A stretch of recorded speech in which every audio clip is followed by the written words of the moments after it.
પાંડેસરા પોલીસે ડિગ્રી વગર ડોક્ટર બની ગઈ લોકોની જિંદગી સાથે ચેડા કરનાર 15 જેટલા લેભાગુ નકલી ડોક્ટરને ઝડપી પાડી તમામ સામે કાયદેસરની કાર્યવાહી હાથ ધરી હતી। સુરતના સ્લમ વિસ્તારોમાં નકલી ડોક્ટરોનો રાફડો ફાટ્યો હોય તેમ લાગી રહ્યું છે। ત્યારે સુરતના પાંડેસરામાં 3 કિલોમીટરના દાયરામાં એક સાથે 15 બોગસ ડોક્ટરો પ્રેક્ટિસ કરી રહ્યા હોય છતાં જિલ્લા આરોગ્યની નજર ન પડતા આખરે પાંડેસરા પોલીસે કાર્યવાહી કરવાની ફરજ પડી છે। પાંડેસરા પોલીસે બોગસ ડોક્ટરોને ત્યાં ડમી પેશન્ટ મોકલી પહેલા તમામ માહિતી એકત્ર કરી હતી અને ત્યારબાદ પાંડેસરા પોલીસે 50 રૂપિયાથી લઈ 200 રૂપિયા સુધી ફી લેનાર નકલી ડોક્ટરો જેમાં રાજારામ દુબે, યોગેશ પાટીલ, રાજેશ પટેલ, બ્રિજભૂષણ સિંહ, તારકેશ્વર સિંહ રવાની, રાજગુરુ સોહનલાલ ગુપ્તા, પ્રદીપ મોતીલાલ પાંડે,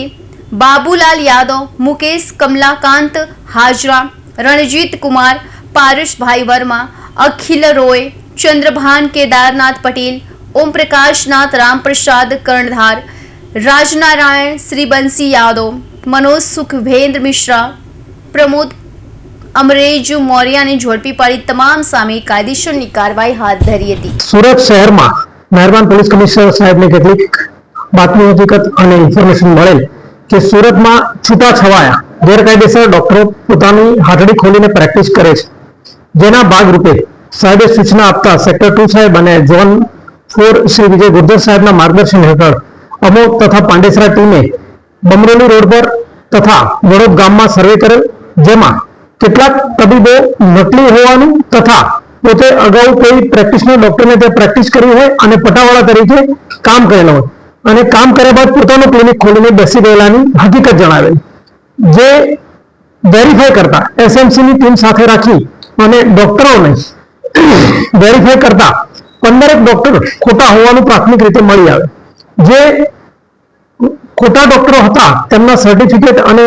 દવાખાનાની ઝડપી કરતા કેટલાક ઇન્જેક્શન અને દવાઓ પણ અમને મળી આવેલ, જેમાં 60,000નો મુદ્દામાલ કબજે કરવામાં આવેલ છે તથા 15 જેટલા ડોક્ટરોને ધરપકડ કરવામાં આવી છે અને આ ડોક્ટરો પોતે પ્રાથમિક જ્ઞાન મેડિકલ ધરાવતા હોવાને આધારે લોકોને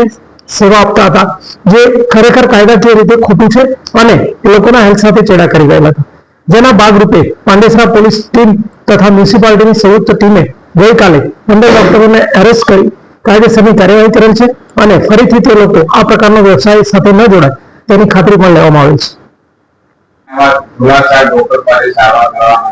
સુરત શહેર પોલીસ વતી સુરત શહેરની તમામ પ્રજાને વિનંતી કરું છું અને અપીલ કરું છું કે જ્યારે પણ શરીરમાં કોઈ પણ તકલીફ થાય કે મેડિકલ સારવાર લેવાની ઉપલબ્ધની જરૂરિયાત થાય તો યોગ્ય ડોક્ટર પાસે યોગ્ય મેડિકલ સ્ટોરથી અને મેડિકલ દવા લીધા બાદ પણ યોગ્ય ડોક્ટરને વેરીફાઈ કરાયા બાદ જ દવા લેવી, જેથી તેની કોઈ આડઅસર ન થાય તેમજ પોતાનું જીવન કિંમતી હોય તે મૂલ્યવાન રહે અને પોતાની લાઈફ કે શરીર કોઈ પણ રીતે ડેમેજ ન થાય તે જોવાની જવાબદારી દરેક વ્યક્તિની પોતાની છે। ઘણીવાર ડોક્ટરો પોતાના અનુભવ આધારે દવા આપતા હોય છે, પરંતુ પેશન્ટનું રિએક્શન કેવું હોય છે કે પેશન્ટ કેવી રીતે સહન કરી શકે છે તેનો અનુભવ તેમની પાસે હોતો નથી, જેના કારણે કેટલીક વાર માનવ જિંદગી પણ જોખમમાં મૂકવાની શક્યતા રહેલી છે અને આ પ્રકારના બનાવ ન બને તે માટે પોલીસે આગોતરું આયોજન કરી અને સુરત શહેર પોલીસે ખોટા ડોક્ટર બોગસ ડોક્ટરને ઝડપી પાડવાનું કાર્યવાહી ચાલુ કરેલ છે।